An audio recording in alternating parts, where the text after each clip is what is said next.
Welcome back to KCTV English News. I'm Angel Kim. A Chinese coronavirus patient was found to have visited more than one pharmacy while vacationing on Jeju Island. The province traced the patient's travel route by analyzing surveillance footage and confirmed that the 52-year-old woman made visits to several pharmacies to purchase fever and pain reducers. According to the testimonies of her daughter and a tour guide, the patient bought the medicine to give as gifts to relatives in Wuhan, China. Meanwhile, the provincial government has taken measures to quarantine 2 employees of the restaurant where the patient visited on January 24th. Very few passengers can be found in the waiting rooms of the international terminal at Jeju International Airport, as a visa waiver program has been temporarily suspended starting Tuesday. International tourists can still visit the island, but the number of Chinese travelers has significantly declined. It has been reported that very few passengers were on flights between China and Jeju, including flights from Shanghai and Beijing. Governor Won Hee-ryong held a press conference on Tuesday morning and urged Seoul to use private data to overcome the coronavirus crisis and establish a scientific quarantine system.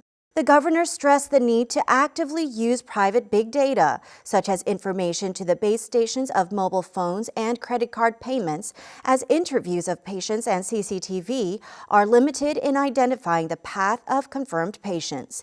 International tourists who are confirmed with the coronavirus after returning to their home countries are not currently on the management list, so the governor urged Seoul to use roaming data to actively check the individual's movements.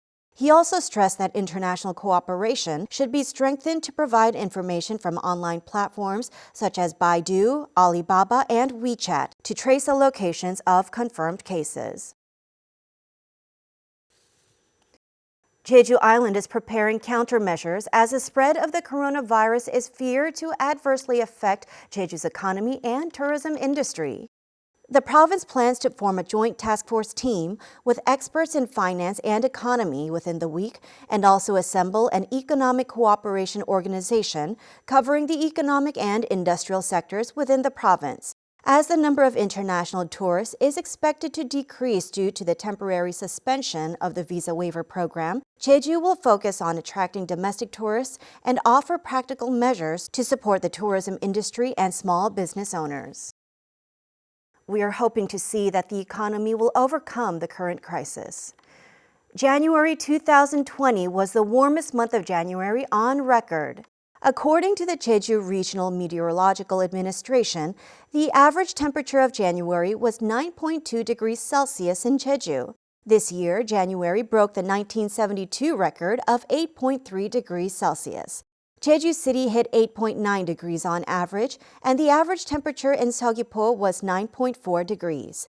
On January 7th, the highest temperature in Jeju City was 23.6, which is the highest temperature ever recorded for the month of January since 1923, when weather observation first began. The administration explained that the increase in temperature is attributed to a weak Siberian anticyclone moving towards the Korean peninsula and frequent warm southerly winds.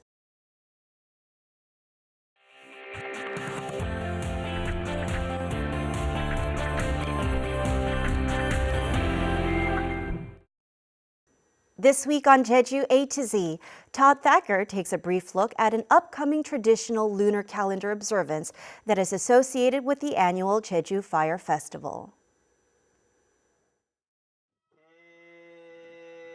Korean history is long and remarkable, so it's not surprising that many regions have developed their own unique versions of seasonal observances that coincide with the traditional lunar calendar.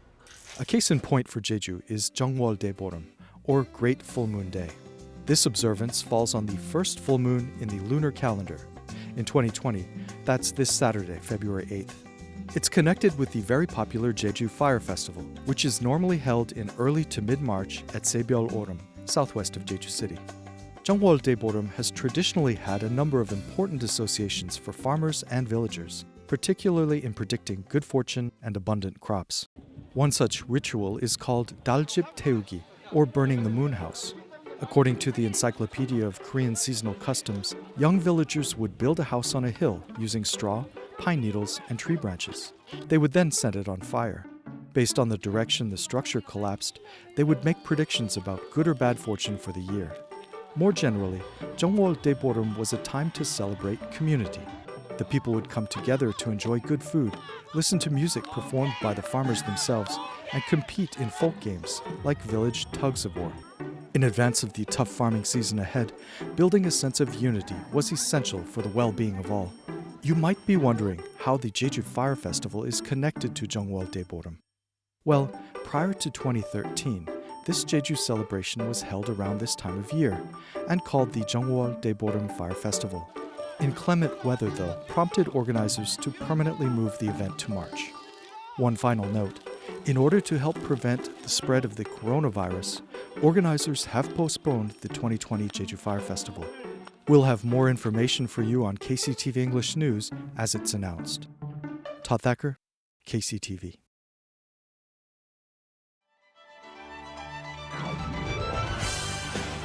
Hyoeri Natural Park will showcase plum blossom flowers from February 7th.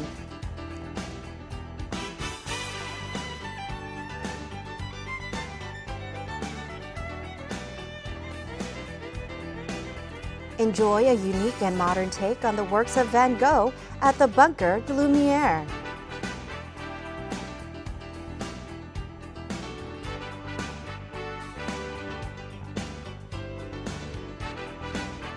Come and enjoy a digital art exhibition of a fairy tale.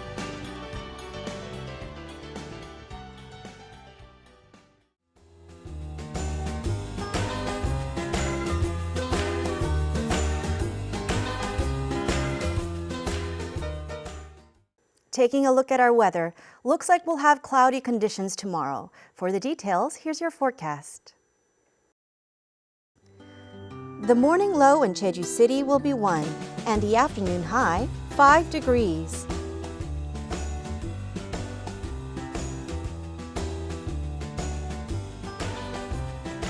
Down south in Seogwipo, temperatures will fall between 1 and 8.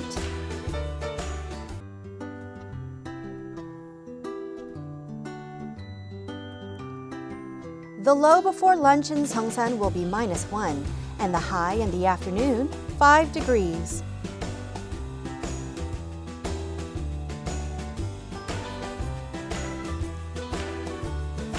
Across the island in Kosan, a low of 1 in the morning, warming up to a high of 5 degrees.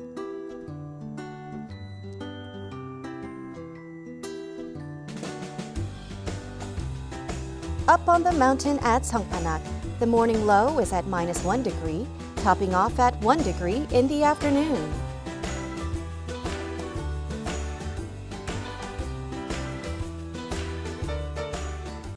Out on the water, winds will be out of the north and northeast at a speed of 8 to 13 meters per second and waves between 1 and 2.5 meters.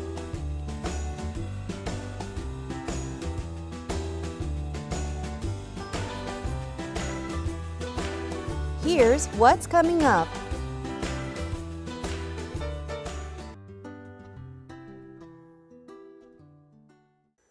Thank you for joining us today at KCTV English News. You can follow us on YouTube at KCTV eNews Jeju and on KCTV's VOD service. See you tomorrow.